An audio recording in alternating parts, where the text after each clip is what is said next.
caravan of migrants from Central America slowly making its way to our southern border as President Trump is holding their home countries responsible. Tweeting out this, the United States has strongly informed the president of Honduras that if the large caravan of people heading to the U.S. is not stopped and brought back to Honduras, no more money or aid will be given to Honduras, effective immediately. William Lajeunesse is live from our West Coast newsroom with more on this. William.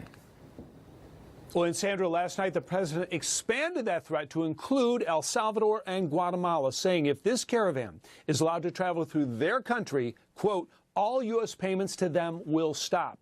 Currently, the U.S. gives Honduras about $130 million, $300 million to Guatemala, $75 million to El Salvador. So why does the president say it?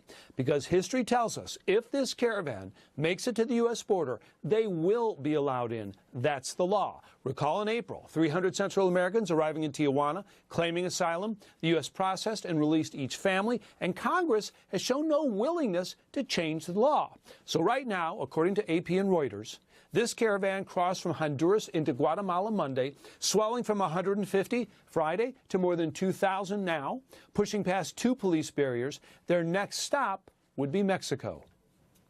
The reason for being part of this march is to be part of the American dream, to improve ourselves, again, for our children, for our family.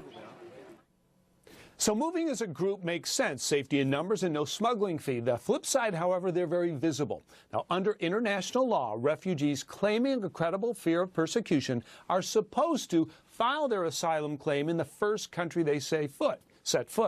This case, in some cases, Mexico. But that rule is widely ignored. They talk about credible fear. Well, if they're leaving Honduras because they're fearful of that country, whether the government or the criminal gangs, they go through Guatemala, El Salvador, and Mexico before they get to the U.S. How credible is that fear? Right.